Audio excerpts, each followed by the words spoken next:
ഹരേ കൃഷ്ണ. ഭക്തമനസ്സുകളിൽ ആനന്ദം നിറയ്ക്കുന്ന ഉച്ചപൂജ തൊഴുതെത്തിയ സന്തോഷത്തോടെ നമുക്ക് ആ പൊന്നുണ്ണിക്കണ്ണനെ മനസ്സിൽ ധ്യാനിക്കാം. ഇന്ന് ഗുരുവായൂരപ്പൻ മിടുമിടുക്കനായ ഒരു ഉണ്ണിയായിട്ടാണ് ശ്രീലകത്ത് വിളങ്ങുന്നത്.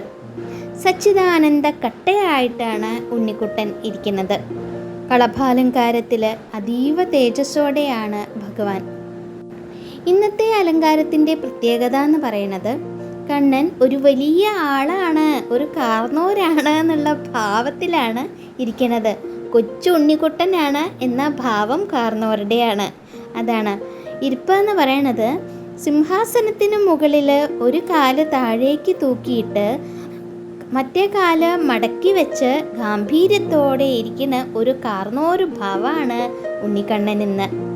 1.5 വയസ്സായ ഒരു ചെറിയ ഉണ്ണി തൻ്റെ പിതാവിനെ പോലെ അല്ലെങ്കിൽ പിതാമഹനെ പോലെ ഒക്കെ ഇരിക്കണ പോലെ വലിയ ഒരാളായിട്ട് ഇരിക്കണത് കാണാൻ തന്നെ നല്ല ഭംഗിയുണ്ട്.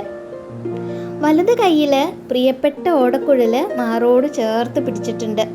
ഇടത് കയ്യ് എവിടെയാണ് വെച്ചേക്കണെന്നറിയോ? എങ്ങനെയാണ് വെച്ചിരിക്കണേന്ന് നോക്കി നോക്കൂ.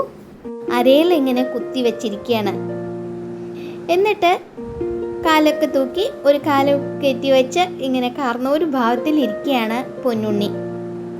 ഒരു കസേരയിൽ ഇരിക്കുന്നത് പോലെയുള്ള ഇങ്ങനെ ഗാംഭീര്യത്തോടെയുള്ള ഇരിപ്പാണ് ഭഗവാൻ ഇന്ന്.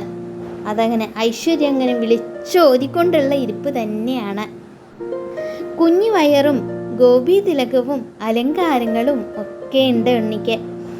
എല്ലാം കഴിച്ച് വെണ്ണയും പാലും പാൽപ്പായസം എല്ലാം കഴിച്ച് വീർത്ത ഉണ്ണിക്കണ്ണൻ്റെ കുഞ്ഞിക്കുമ്പ കാണാൻ തന്നെ നല്ല ഭംഗിയുണ്ട്. ഈ വയറിന് മുകളിൽ ചാർത്തിയിട്ടുള്ള ഗോപി തിലകം നമുക്ക് ശരിക്കും കാണാനും പറ്റുന്നുണ്ട്. തൂക്കിയിട്ട കാലുകളിൽ പൊൻതളകൾ മിന്നിത്തിളങ്ങുന്നുണ്ട്. കൈകളിലും തോളുകളിലും വളകളുണ്ട്. അരയിൽ കിങ്ങിണി ചാർത്തിയിട്ടുണ്ട്. നെറ്റിയിൽ സ്വർണ്ണഗോപി ചാർത്തിയിട്ടുണ്ട്. മുഖത്ത് നമ്മുടെ മന്ദഹാസം, എപ്പോഴുള്ള മന്ദഹാസമുണ്ട്. ഭക്തരുടെ ദുഃഖങ്ങൾ മാറ്റുന്ന മന്ദഹാസം. പൊന്നിൻ കിരീടത്തിന് മുകളിൽ മനോഹരമായിട്ട് 2 തിരുമുടിമാലകളാണ് ഇന്ന് ചാർത്തിയിട്ടുള്ളത്. ഒന്ന് വെള്ളപ്പൂക്കളും തെച്ചിപ്പൂക്കളും കൂടി ചേർത്തിട്ടുള്ള ഒരു മാലയാണ്. രണ്ടാമത്തേതാട്ടെ വെള്ളപ്പൂക്കളും തുളസിപ്പൂവും കൂടി ചേർത്തിട്ടാണ് മാല ഉണ്ടാക്കിയിട്ടുള്ളത്. അങ്ങനെ 2 തിരുമുടി മാലകളാണ് കിരീടത്തിൽ ഭഗവാന് അണിയിച്ചിട്ടുള്ളത്. കഴുത്തിലാവട്ടെ ഉണ്ടമാലയാണ്, വനമാല, തടിച്ചുരുണ്ട ഉണ്ടമാല.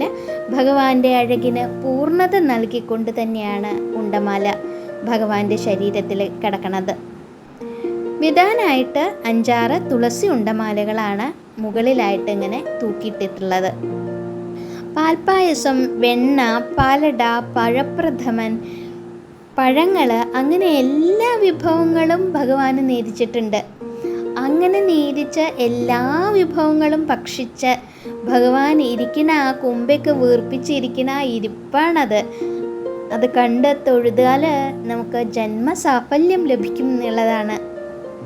ആ തൃപ്പാദങ്ങളിൽ വീണ് നമസ്കരിച്ച് മന്ദസ്മിതം തൂകുന്ന ആ തിരുമുഖം നോക്കി നമുക്ക് നാമജപത്തിൽ മുഴുകാം.